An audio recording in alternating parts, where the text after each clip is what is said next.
Oke, Assalamualaikum warahmatullahi wabarakatuh. Halo teman-teman semua. Jadi di sini kita akan bahas tentang asistensi mata kuliah akuntansi pengantar 2. Untuk selanjutnya langsung aja ya aku mulai. Aku share screen buat soal sama pembahasannya.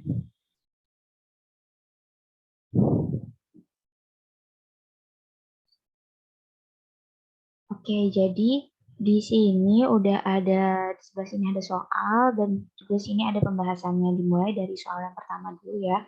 Nah, di soal pertama ini bisa teman-teman baca. Jadi di sini kita diminta untuk membuat rekonsiliasi bank. Jadi di sini di soal itu terdapat perbedaan kas, saldo kas menurut rekening koran bank dan juga menurut catatan perusahaan. Nah, karena ada perbedaan kas ini, berarti kita membutuhkan yang namanya laporan rekonsiliasi bank seperti itu.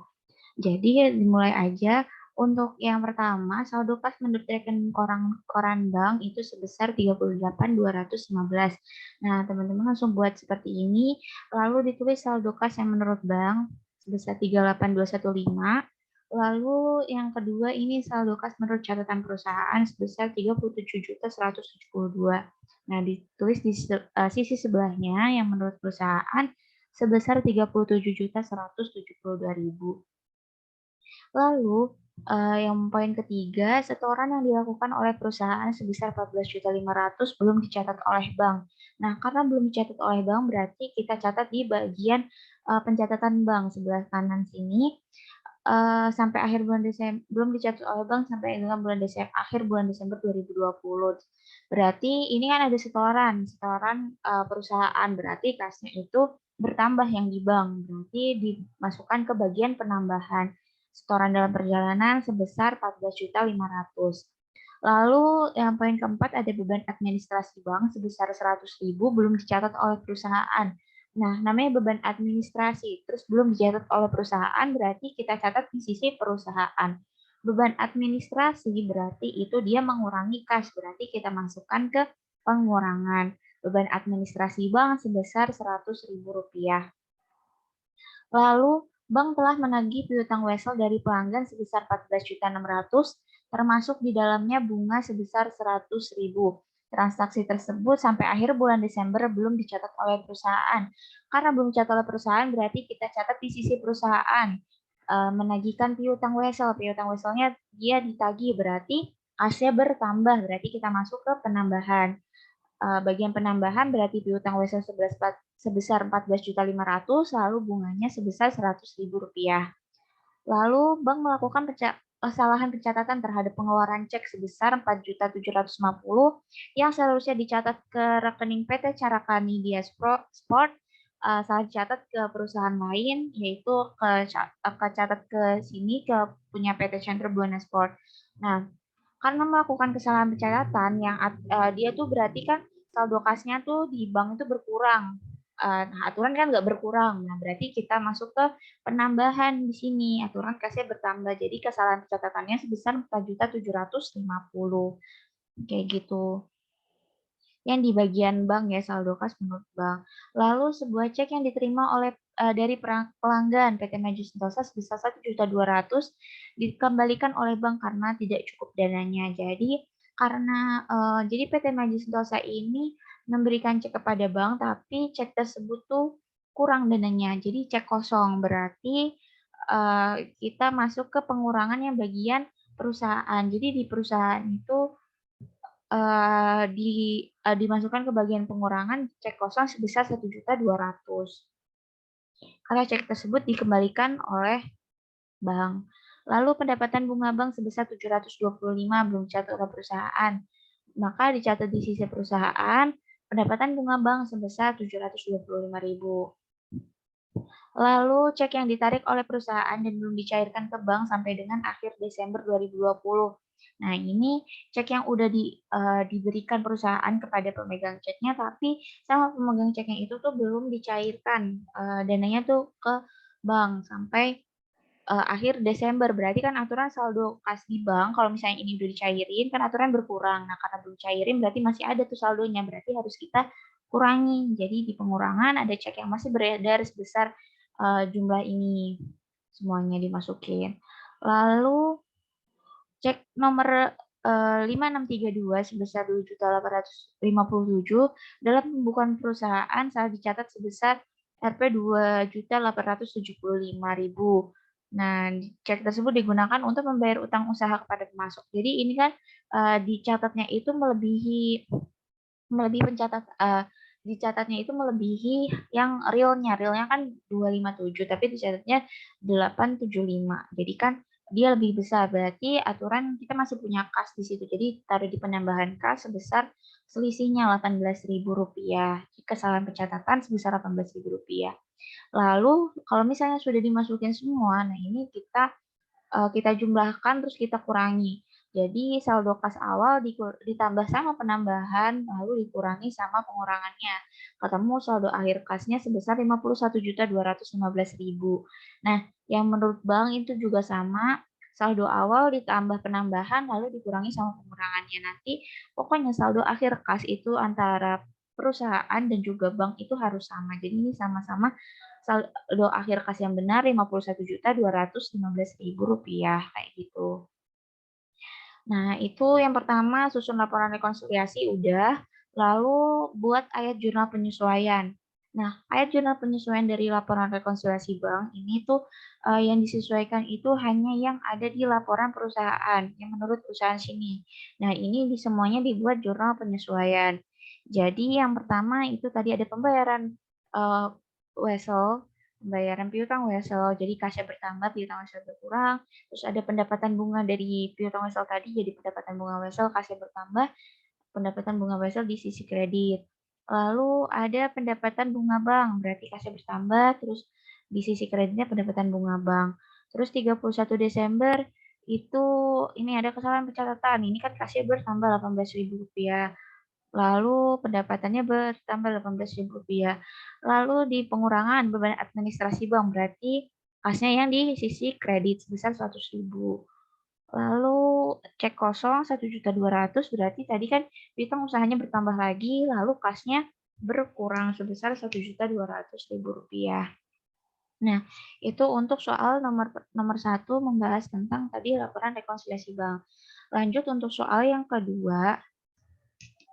Nah, ini kita membahas tentang piutang wesel. Bisa langsung aja kita masuk ke contoh soalnya. Di sini kita suruh buat jurnal umum untuk transaksi ini semua dari tanggal 6 Januari sampai Desember. Nah, di tanggal 6 Januari dijual barang secara kredit kepada PT Makmur seharga 54.400 dengan termin 2/10/30. Nah, berarti untuk tanggal 6 Januari sama aja untuk jurnal umumnya piutang dagang bertambah di sisi debit, lalu penjualan juga bertambah di sisi kredit. Lalu tanggal 31 Januari diterima wesel 10%, berjangka 60 hari, senilai 54.400 dari PT Makmur. Nah, berarti piutang yang awalnya piutang usaha biasa diganti jadi piutang wesel nih. Jadi berarti piutang weselnya bertambah, piutang dagangnya berkurang di sisi kredit. Kayak gitu, sebesar 54.400.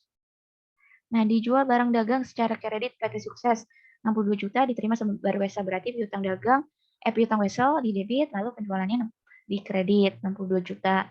Nah, lalu ini didiskontokan wesel. Nah, kalau cara mencari diskonto wesel, ini kita bisa lihat caranya seperti yang ada di samping ini.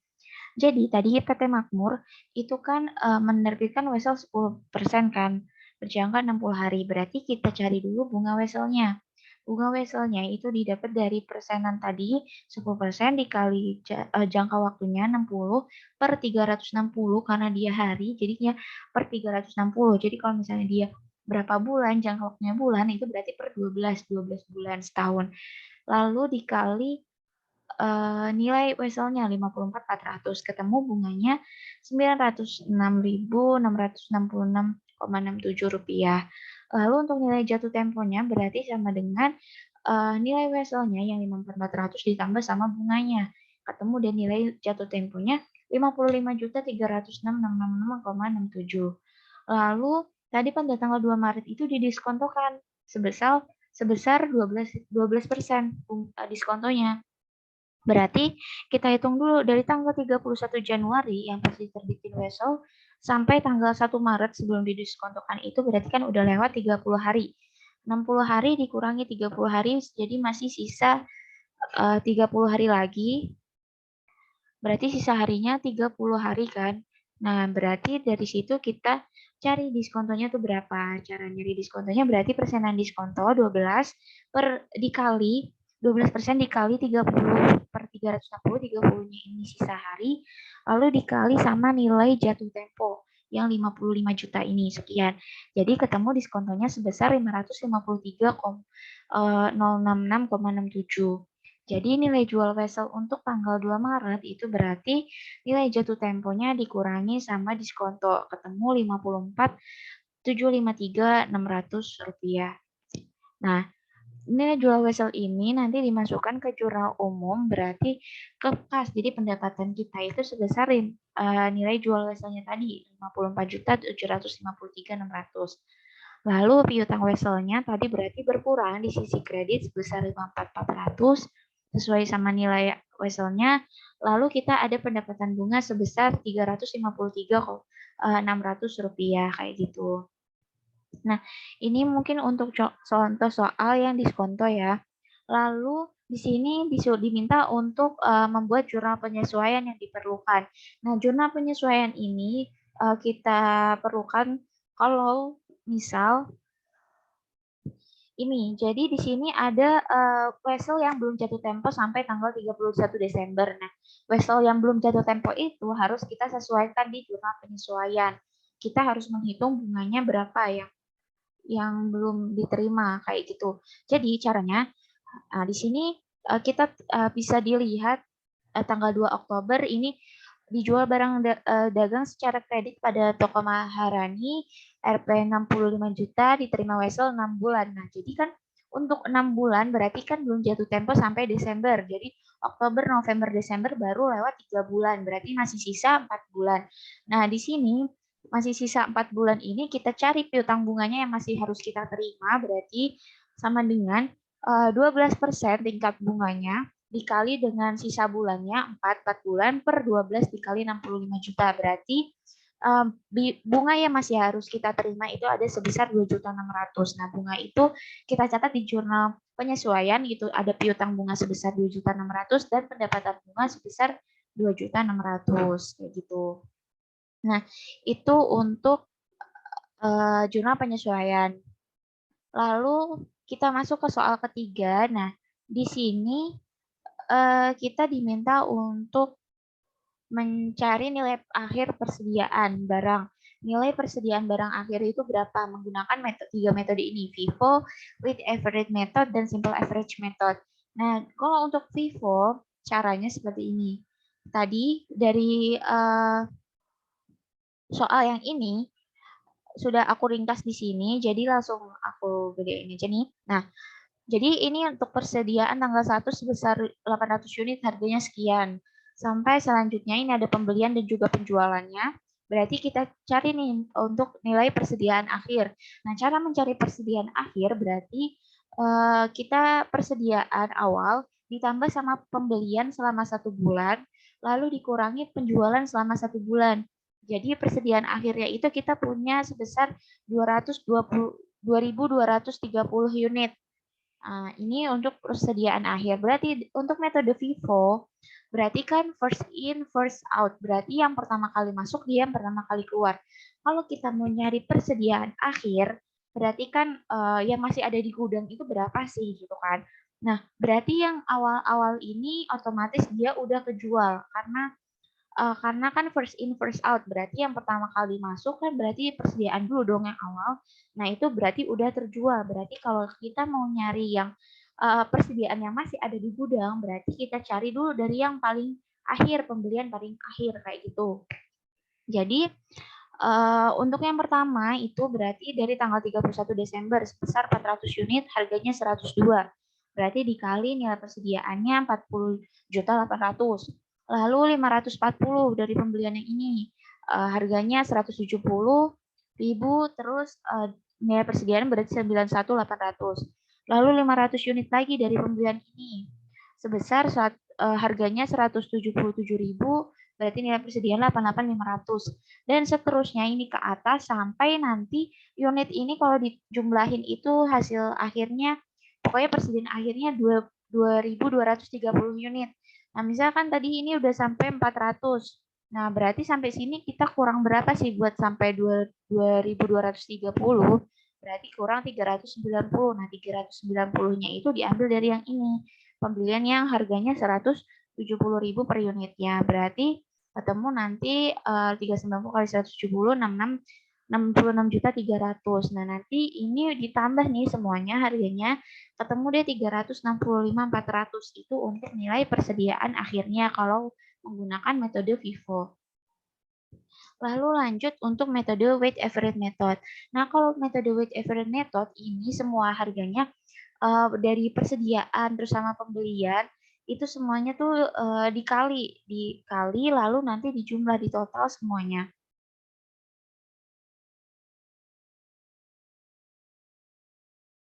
Jadi dari persediaan terus nanti ditambah sama pembelian semua, terus dikali masing-masing sama harga per unitnya, nanti hasilnya itu dijumlah semua. Nah, kalau udah dijumlah semua berarti metode rata-rata, tinggal jadi hasil jumlahannya tadi dibagi sama total unitnya. Jadi 54.600 sekian dibagi sama 3.490 unit. Ketemu masing-masing unitnya antar harinya 158.911,17. Jadi untuk mencari nilai persediaan akhirnya, jadi 2.230 dikali sama 158.911,17. Ketemu nilai persediaan akhirnya 354.371.919,77. Kayak gitu.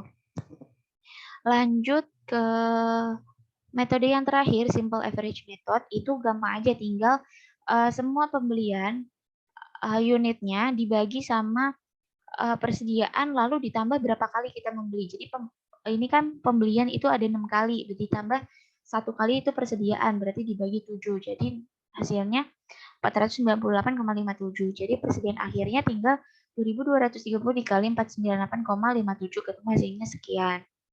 Kayak gitu. Nah, terus untuk soal yang kedua, tadi kan udah masing-masing kita cari nilai persediaan menggunakan 3 metode ini. Lalu yang kedua tentukan besarnya harga pokok penjualan. Nah, di sini untuk harga pokok penjualannya ini aku menggunakan metode FIFO ya. Jadi untuk misalnya nih tanggal 11 Desember itu ada penjualan sebesar 500 unit. Berarti HPP-nya kita ambil dari yang nilai persediaan ini, first in first out. Berarti kalau dijual berarti harga pokoknya pakai yang harga pokok yang pertama, first in first out. Berarti yang pertama kali masuk sebesar Rp150.000. Jadi 500-nya nanti dikali sama 150.000, jadi ketemu HPP-nya sebesar 75 juta. Itu untuk HPP tanggal 11 Desember. Lalu untuk yang penjualan tanggal 19, di sini 360 unit. Nah, tadi di sini kan kita udah ambil 500 unit ya buat penjualan tanggal 11 Desember. Berarti masih sisa 300 unit. Nah, 300 unit dari penjualan 19 Desember ini, harga pokoknya tuh diambil dari yang ini, harga awal. Jadi ini kita habisin dulu biar habis 800 unit, seharga 150, nanti dikali ketemu 45 juta, lalu sisanya, sini kan penjualannya 360, tadi baru 300, berarti masih kurang 60. Nah, 60 unitnya ini pakai harga pokok yang pembelian selanjutnya, yaitu 140.000, terus dikali, terus nanti ditambah hasilnya, jadi HPP tanggal 19 Desember 53.400.000 rupiah, kayak gitu. Nah, untuk tanggal penjualan tanggal 30 Desember sama caranya. Jadi tadi yang tanggal pembelian, jadi kan ini penjualan 400 unit. Nah, diambil dari yang ini dulu. Tadi kan udah keambil 60, berarti masih sisa 240 unit. 240 unitnya dikali 140 ketemu sekian, lalu 400 baru dikasihnya 240, berarti masih kurang 160 unit. Nah, 160 unitnya ini diambil dari yang pembelian ini, yang harganya 170.000, berarti ketemu 27.200.